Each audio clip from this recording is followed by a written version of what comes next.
les pères. Ce n'est pas l'âge. Dans le monde spirituel, là, ce n'est pas l'âge. Il faut se référer à la parole de Dieu. Dis amen. 1 Jean 2, verset 12. Je vous écris, mes enfants, parce que vos péchés sont pardonnés. Grâce au nom du Seigneur Jésus-Christ. Je vous écris, Père, parce que vous connaissez celui qui a existé dès le commencement. Je vous écris, jeunes gens, parce que vous avez vaincu le mauvais. Dis amen. Bien. Au verset 13, il dit quoi? Je vous écris, Père, parce que vous connaissez celui qui a existé dès le commencement. Je dis, vous les pères, je vous écris parce que vous connaissez celui qui existe dès le commencement. Est-ce qu'il a parlé d'âge ici?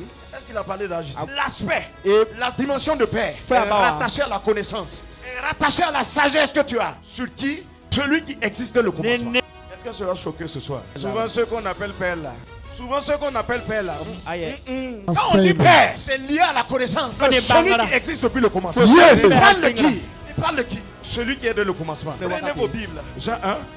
Merci Seigneur, merci Seigneur. Au commencement de toutes choses, la parole existait déjà. Celui qui est la parole était avec Dieu et il était Dieu. Il était donc avec Dieu au commencement. Dieu a fait toutes choses par lui. Rien n'a été fait sans lui. Ce qui a été fait avait la vie en lui. Cette vie était la lumière des hommes. Et la lumière brille dans l'obscurité. Mais l'obscurité ne l'a pas dessus. Dieu envoya son messager, un homme appelé Jean. Et il veut comme un témoin pour rendre témoignage à la lumière afin que tous croient grâce à lui.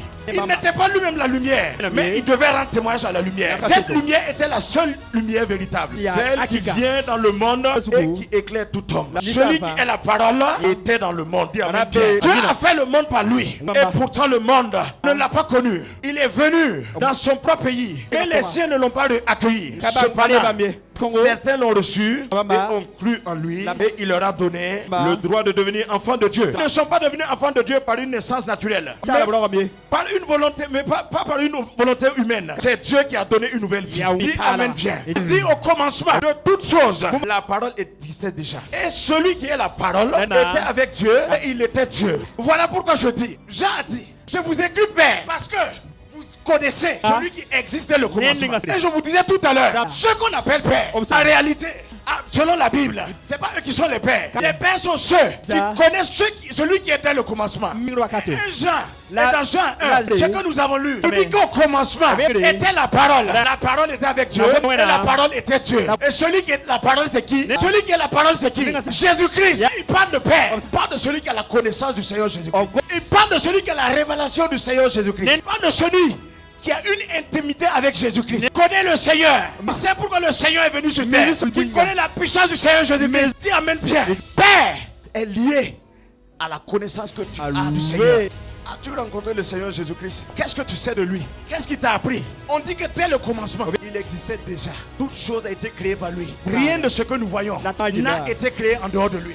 Il est la source de toutes choses. Et Dieu lui-même, il existait avant la création. Donc celui qu'on appelle Père, celui qui connaît Jésus.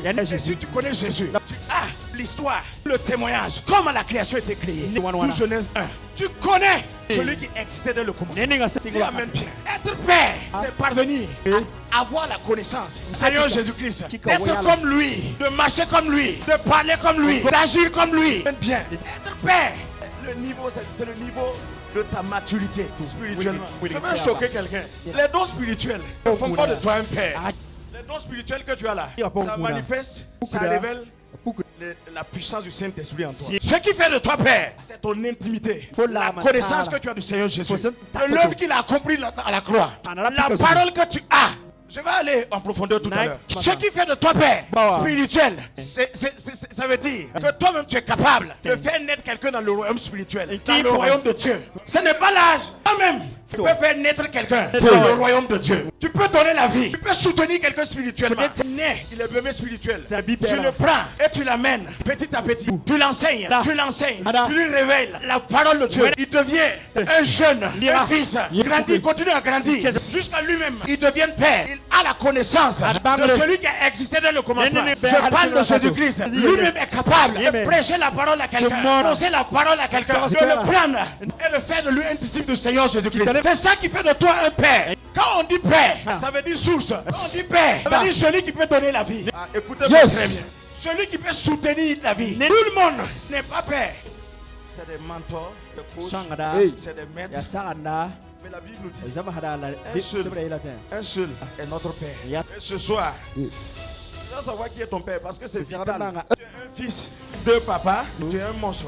Tu peux avoir plusieurs maîtres, plusieurs enseignants, des gens qui t'encouragent, des gens qui t'aident à progresser dans la foi, à progresser dans le ministère. Mais celui qui t'a amené à l'oreille de Dieu là, c'est une seule personne. C'est lui le Père. Quand on dit Père, les pères parlent des choses spirituelles. J'ai déjà vu un adulte qui est toujours là, avec sa maman. Il veut le lait, il était là. Quand on regarde ce que tu consommes spirituellement, on sait si tu es un enfant ou si tu es un père. Les pères, eux, ils parlent des choses de l'esprit. Je voudrais qu'on acclame très fort. Si tu n'acclames pas, c'est alors. Papa Kambou, acclamez pour sa vie, s'il vous plaît. On va acclamer le Seigneur pour la vie du patriarche. Papa Kalambili. Acclamez très fort. Quand il te parle, tu entends les choses de l'esprit. Il parle des actes, des œuvres, de l'activité, des affaires du royaume. Quand les histoires, l'argent, il parle de la vie de l'esprit. J'ai écouté papa. Il dit maintenant là, même je vais laisser. Maintenant, appelez-moi ancien. Parce que les gens ont touché au mot père. Le père n'a plus de poids. Quand on dit père, il parle des choses de l'esprit. Lui-même, il vit en esprit. Il assiste au conseil de Dieu. Et quand tu regardes sa vie, il ne court pas derrière les choses du monde. Il convoitise la chair. Il prêche, il ne te parle pas de voiture. Il te parle pas de compte en banque. Ça, c'est la chair. Quand on dit père, sa vie là, ne voit plus les œuvres de la chair. Quelqu'un prend la Bible rapidement. Galates 5, 19 à 21. Or, Oui. les œuvres de la chair sont manifestes. Les œuvres de la chair sont manifestes. Ce sont L'impudicité, l'impureté, la dissolution, l'idolâtrie, la magie, les inimitiés, les querelles, les jalousies, les animosités, les disputes, les divisions, les sectes, l'envie, l'ivrognerie, les excès de table et les choses semblables. Je vous dis d'avance, comme je l'ai déjà dit, que ceux qui commettent de telles choses n'hériteront point le royaume de Dieu. Ceux qui commettent de telles choses n'hériteront pas le royaume de Dieu. Merci. Mais le fruit de l'esprit, c'est l'amour, la joie. Merci. Quand on parle de père, on vient de citer là, tu ne peux pas voir ça. Je le répète, ce qu'on appelle père là. Galates 5, 19 à 21. Toi, tu dis que tu es père. Fais disparaître quoi? L'impudicité. Tu vis dans l'immoralité. Tu vis dans le vice. Dans les cultes des idoles. La magie. Tu hais les gens. Tu es emporté. Tu as la rivalité en toi. Tu es en compétition avec les autres. Les œuvres de la chair. Ça doit disparaître. Dis à ton frère, ce n'est pas l'âge. Dès lors, les œuvres de la chair disparaissent de ta vie. Tu commences à être père. Si tu vois un père, même s'il a 30 ans, dans le ministère, et que ces choses existent dans sa vie, il est père peut-être pour les hommes, mais spirituellement, dans le royaume de Dieu, dans l'affaire de Dieu là, il n'est pas père. Il a la manifestation des fruits de l'esprit. Ce qu'on voit en lui, puisque c'est un homme d'esprit, puisqu'il parle des choses de l'esprit, on voit Galates 5, 22 dans sa vie. Galates 5, 22, lisez. C'est manifeste. Il s'agit de quoi? Mais le fruit de l'esprit, c'est l'amour. On voit l'amour, la joie, la paix, la patience, l'amabilité, la bonté, la fidélité, la douceur, la maîtrise de soi. La loi ne condamne pas de telles choses. La loi n'est pas contre de telles choses. Ce qu'on vient de citer là, la maman c'est l'amour. Quand tu es père là, tu dois voir l'amour. Fils de Dieu, Dieu veut que tu sois père. Mais pour que tu manifestes le fruit de l'esprit, il faut que tu aies de l'amour. L'amour là, on ne peut pas voir. On peut que voir les preuves de l'amour. On dit, Dieu a tant aimé le monde, il a donné son fils unique. Ton amour là, c'est manifeste au travers de ce que tu donnes. Qu'est-ce que tu donnes à ton entourage? Qu'est-ce que tu donnes à ton frère qui est à côté? Qu'est-ce que tu donnes à ton ministère? Qu'est-ce que tu donnes à ta famille? Qu'est-ce que tu donnes? Tu ne peux pas dire, moi je suis père spirituel. Si tu dis que tu es père, l'amour doit être manifeste. Tu dois être capable de donner ce que tu as de plus cher. Je suis père. C'est à moi de te donner. Te donner ce que j'ai de plus cher. Si je suis ton père, je te donne ce que j'ai de plus cher. Je te soutiens, je t'encourage, je te pousse vers le haut. Je travaille pour ta destinée. Je travaille pour ton avenir. Si je suis ton père, voilà ce que je dois faire. Et je donne ma vie pour toi. Quand tu es père, tu as la capacité d'accepter les autres, quelle qu'en soit la personne. nord, il vient du sud, il est petit, il est grand. Tu es capable de le prendre avec toi. Nous, on fait la différence. Inter n'est pas allé à l'école. C'est mon fils spirituel. Inter n'a pas de voiture. C'est pas ce que la parole de Dieu dit.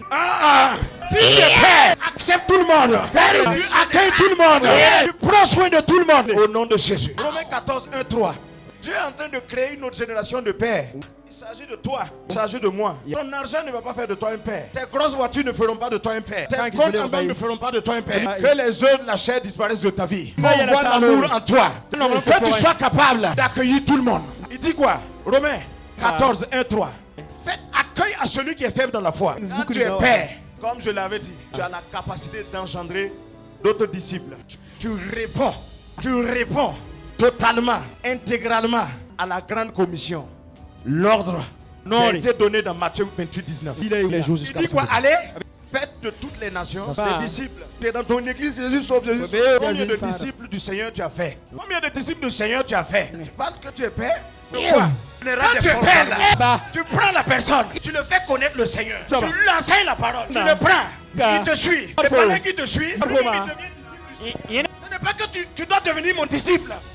Mon fils. Tu deviens disciple du Seigneur Jésus-Christ. Je fais de toi un disciple du Seigneur Jésus-Christ. Pas un disciple du révérend. Qui est mort pour l'autre?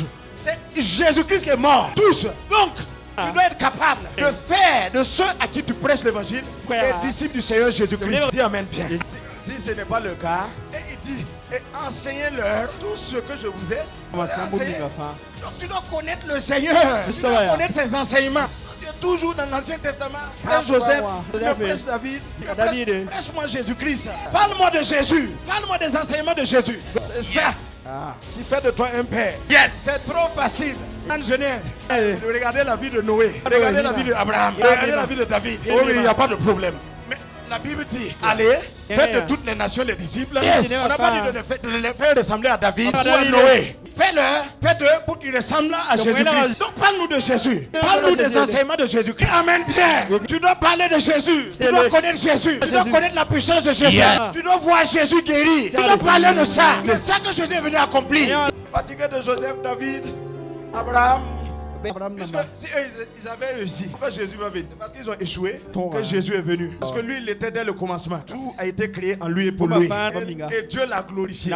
Dieu lui a donné le nom qui est au-dessus de tout nom. Donc arrêtez Noé, arrêtez Abraham, arrêtez David. Parlez-nous de Jésus-Christ. Jésus, l'agneau de Dieu qui ôte le péché du monde. Dis amen bien. Être père, avoir de l'autodiscipline. Quand tu es mature spirituellement, on court derrière toi. Tu t'autodisciplines pour servir le Seigneur. Tu t'autodisciplines. Sacrifie ton temps pour servir ton Seigneur. Pour tes soeurs de la prière. Personne ne peut te perturber. Tu t'autodisciplines. Pour chercher la parole. Pour connaître la parole. Pour connaître le Seigneur. Quand tu es père, tu affrontes les épreuves. Tu ne prends pas de raccourci. 1, 2 à 4. Quand tu es père, quand l'épreuve vient, quand on regarde ton visage, on sait que toi, tu as grandi dans la faute. Quand l'épreuve vient, tu regardes, tu es content. Tu es comme Moïse. Tu ris, tu as la joie, tu as la paix. Pourquoi? 1, 2, 4. Mes frères, regardez comme un sujet de joie complète les diverses épreuves auxquelles vous pouvez être exposés. Sachant que l'épreuve de votre foi produit la patience. C'est un fruit de l'esprit. Mais il faut que la patience accomplisse parfaitement son œuvre afin que vous soyez parfaits et accomplis sans faillir en rien. Donc quand l'épreuve vient, les enfants sont en train de pleurer, les bébés spirituels pleurent, mais toi qui as grandi, tu acclames le Seigneur, tu loues le Seigneur. Seigneur, voilà encore une occasion que tu me donnes de grandir, une occasion que tu me donnes de connaître encore, de te connaître encore, d'avoir une autre révélation de toi. Tu es mature spirituellement. Quand l'épreuve vient, passe comme ça. Et on ne te voit même plus à la prière. Celui qui est mature et père, il cherche des occasions pour pratiquer la parole. Il cherche des occasions pour appliquer la parole. Tu as entendu la parole ce soir. Tu es mature, tu es un père. Toi, tu te lèves, tu prends cette parole-là, tu dis je vais l'appliquer. Je vais mettre cette parole en œuvre. Qu'est-ce que nous dit le passage de Jacques 1,22? Mettez en pratique la parole et ne vous bornez pas à l'écouter. En vous trompant vous-même pas de faux raisons. La parole est sortie. Mettez en pratique. Mettez en pratique. Disparaissent les œuvres de la chair. Que l'amour soit manifeste, le fruit de l'esprit soit manifeste. Commence à accepter l'autre avec ses différences, avec ses faiblesses. Commence à faire des disciples. Partie de notre thème de l'année. faire l'œuvre d'un évangéliste. Il s'agit de ça. Ce n'est pas un nombre. Ça va prendre quelqu'un. Dis à Dieu. Je vais faire de lui ton disciple. Même si ça va prendre 1 an, 2 ans, 3 ans. Avec lui, il enseigne, il vit pour lui, il le soutient, il grandit, il grandit. À un certain moment, lui aussi, il est pendant. Il perd. Tu as mis en pratique la parole de Dieu. Tu as fait un disciple. Tu dois pouvoir donner. Il y en a qu'on donne. C'est pas parce qu'il y en a qu'on donne. Vous voyez qu'on donne là. C'est l'amour. C'est l'amour qui fait qu'on donne. Quand Satan vient te donner là, c'est pour prendre quelque chose de plus grand. Satan ne conseille pas quelqu'un, il ne pousse pas quelqu'un à donner à quelqu'un une bonne chose. Quand on te donne une manifestation d'amour. Tu ne peux pas aimer sans donner quelque chose de bon. Quand vous préparez un don, préparez bien, avec bon cœur, avec amour. Donc quand les gens mangent, ils sont contents. Ça prouve que vous êtes mature. Rendre visite, c'est une preuve d'amour. Toujours l'argent. C'est levé pour prendre sa moto. Je vais aller rendre visite à Modeste. C'est d'amour. Oui. Jésus faisait. Est-ce que tu es béni ce soir? Baisse ta tête simplement. Cette parole-là, ça ne vient pas d'un homme. C'est Dieu lui-même qui parle. Et si tu as été touché, il t'a shifté, s'il t'a poussé encore dans cette dimension de paix, dans cette dimension d'homme fait, homme mature, commence à dire merci à Dieu. Commence à dire merci à Dieu. Donction. Commence à dire merci à Dieu. Est-ce que tu peux élever la voix? Seigneur, merci. Jésus, merci. Saint-Esprit, merci. Je t'ai demandé au début de la prédication de me parler. Tu as libéré ta parole de grâce. Seigneur, reçois la gloire. Reçois l'honneur. Sois reconnaissant. Sois reconnaissant. Parce qu'à partir de ce soir, à partir de ce que tu as entendu, tu passes à une autre dimension. Dans le nom de Jésus.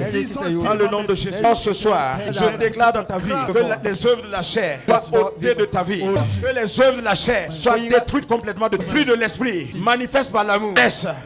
Apparaissent.